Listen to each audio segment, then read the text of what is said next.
Hello everyone, welcome to Signals and Systems Lab. Today I am going to talk about the first experiment, which is basics of MATLAB. Here we have 6 parts. The first part is basic operations of on matrices and vectors, like doing a transpose, extracting a row or a column vector from a matrix, etc. Here we have created a simple vector A with 10 elements, and here we have created a 5 into 5 matrix X, and we are trying to do the transpose of matrix X and multiplication of matrices. So let us run the code.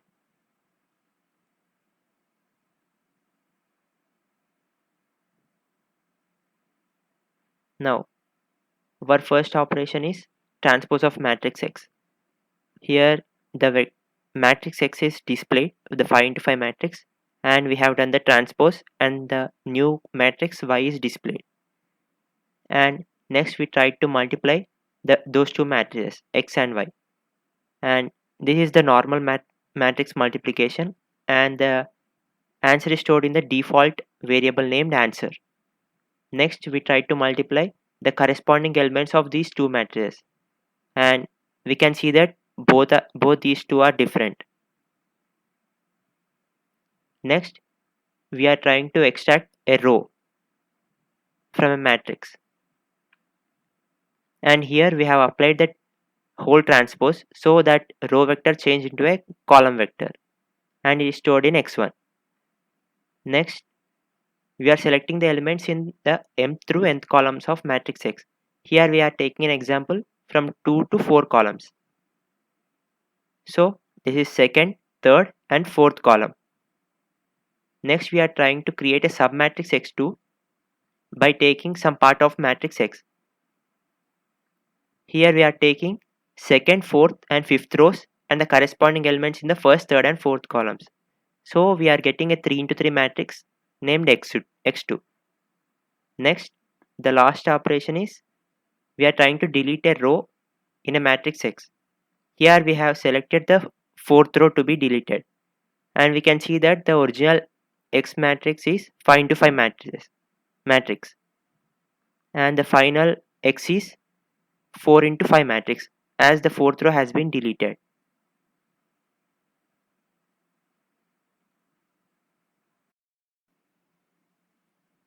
Moving on to the second part, here we have 3 graphs, some basic graphs such as y equal to x, y equal to x plus 2 and sin x graph.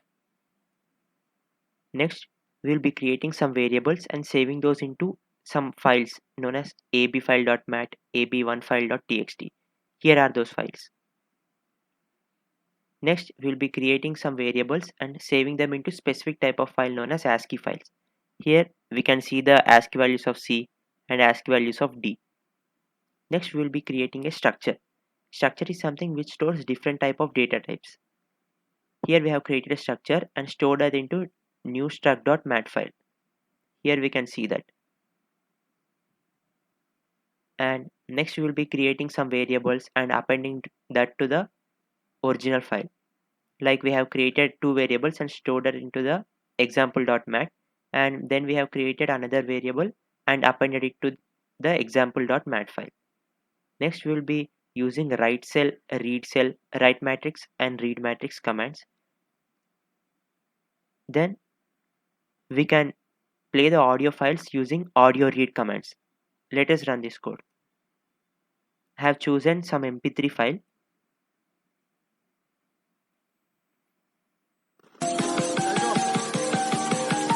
So this is the audio file.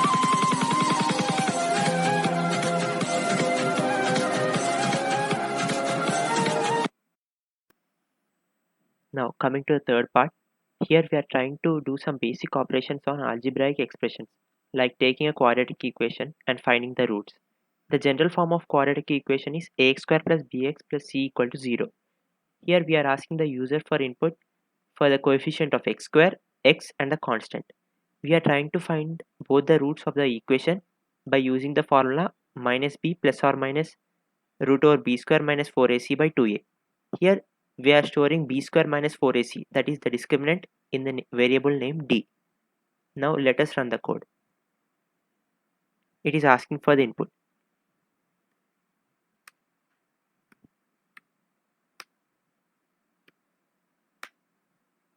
and here we got the plot of y versus x, and here y is x square minus 3x plus 2, and here the range of x is from minus 5 to 10. As I did not specify any spacing here, it is taken to be 1 as default. Now let us check the roots. One root is 2 and the other one is 1.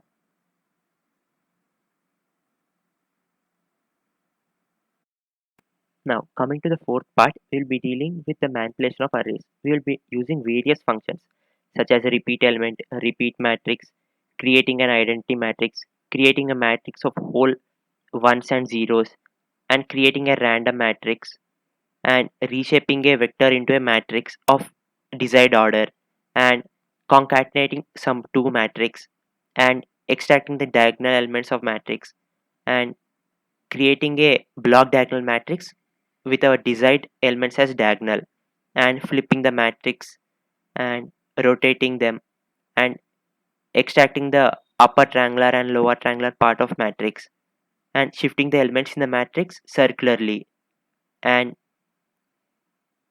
displaying the size of the array. We can see that the size of array ARR is 3 into 2, and it endnames will be returning the number of dimensions in array, that is 2, and it will also numal will be returning number of elements in array, that is 9, and we can also empty the array using isEmpty function.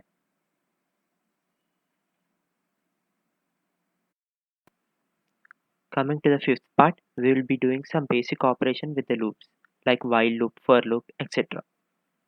Now let us run the code.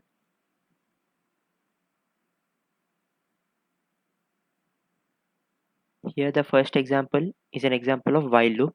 Here we will be printing numbers from 1 to 10 using simple while loop. And next is an example for loop. Here also we will be doing the same task, printing numbers from 1 to 10 using simple for loop. Here we will be storing 1 to 10 numbers in a vector named a. Next is an example for nested loops. Here I have inserted a for loop inside a while loop. This example does the operation of printing simple multiples of 1 to 5. Here, as I is running from 1 to 5, a will be taking values each time from 1 to 10, and the multiples of every number until 5 will be printed. And next is an example illustrating the use of continue in the loop. Here, this example will be skipping the multiples of 3 in between 1 to 10. As we reach the 3 multiple, the loop will be encountering the keyword continue. So the 3 multiples will be skipped, and we will be getting 1, 2, 4, 5, 7, 8, 10. 3, 6 and 9 will be skipped. Next is an example illustrating the use of break statement. Here the loop will be terminated just when 5 is reached. We can see that only 1, 2, 3, 4 have been printed.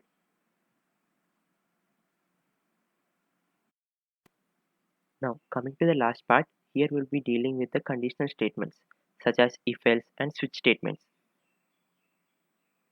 Now here we have given input as 23. This condition is true, so this statement will be printed. Next we have given input as 45. The first condition will be false, so the else part will be printed. Next we have given input as 81. The if condition will be false and the immediate else if condition will be checked, and this is true, so we will be printing this. Next we are entering a as the grade, and here it will be matching with the case. Here the case a is matched and it will be printing excellent. Next, moving to the nested switch statements, here we have given g1 as a and n1 as 1. it will be matching with case A and it will be printing this statement. And inside this case, we have another switch statement and it will be matching with case 1 and we will be printing you have selected the first number. So this will be the output. So by this we have completed experiment number 1 and we have learned the basics of MATLAB.